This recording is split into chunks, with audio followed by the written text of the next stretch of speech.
warahmatullahi wabarakatuh. Perkenalkan, nama saya Nuryati, NPM 2010189.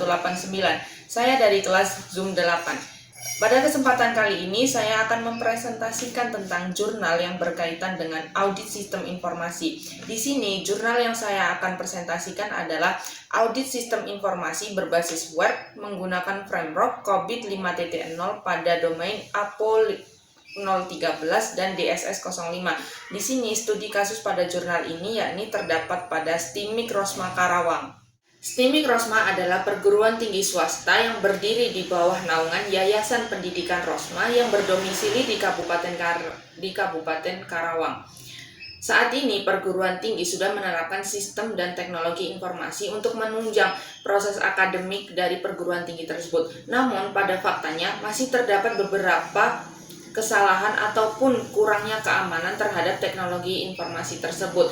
Untuk mencegah hal tersebut terjadi lagi, maka perlu diketahui tata kelola dari perguruan tinggi tersebut dengan melakukan perbaikan terhadap sistemnya. Di sini contohnya adalah menggunakan audit sistem informasi, mengingat teknologi informasi itu sangat penting terhadap perguruan tinggi. Selanjutnya adalah bagian metodologi penelitian yang dari latar belakang, identifikasi masalah, tujuan, serta ruang lingkup penelitian. Selanjutnya ada pula landasan teori, yang mana di sini mengumpulkan semua data dan informasi dari penelitian tersebut. Untuk penentuan model di sini menggunakan kerangka kerja COBIT 5 atau IT Governance Institute dan NISACA. Selanjutnya adalah metode penelitian. Kuesioner berupa kuesioner untuk mengetahui tingkat tata kelola informasi, yaitu berupa pertanyaan dengan jawaban ya dan tidak. Selanjutnya adalah pemilihan responden. Pemilihan responden ini dilakukan pada seluruh bagian yang terdapat dalam struktur organisasi. Ada pula pengumpulan data. Pengumpulan data ini berisi dari kuesioner yang telah diisi yang nantinya akan dikumpulkan serta dianalisis datanya. Selanjutnya laporan asesmen. Laporan asesmen ini berisi tentang melaporkan temuan dan rekomendasi usulan perancangan peningkatan tingkat kapabilitas terhadap suatu sistem.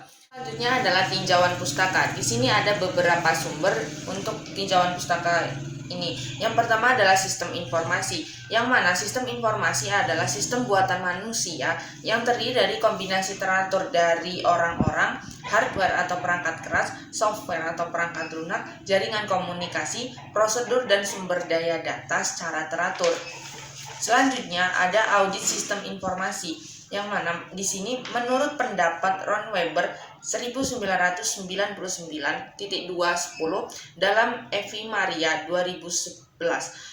Audit sistem informasi adalah proses mengumpulkan dan mengevaluasi bukti untuk menentukan kemampuan sistem komputer dalam melindungi aset, merawat integritas data, mencapai tujuan organisasi, dan menggunakan sumber daya dengan efisien.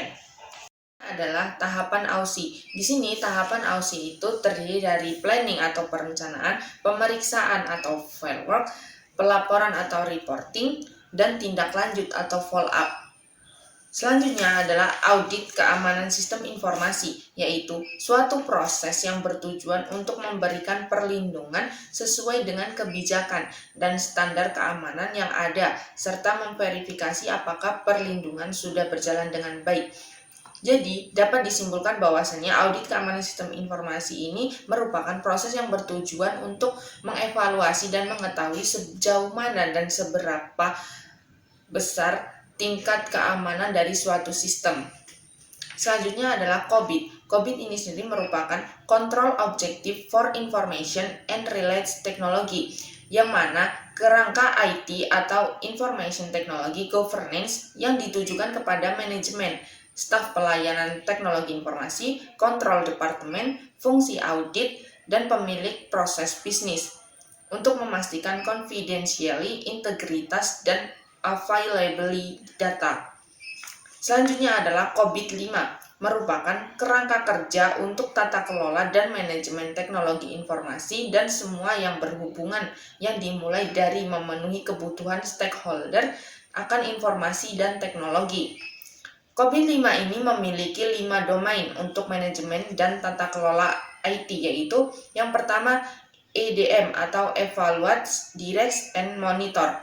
Yang kedua APO, Align, Plan, dan Organize. Yang ketiga BAI, Build, Acquire, and Implement.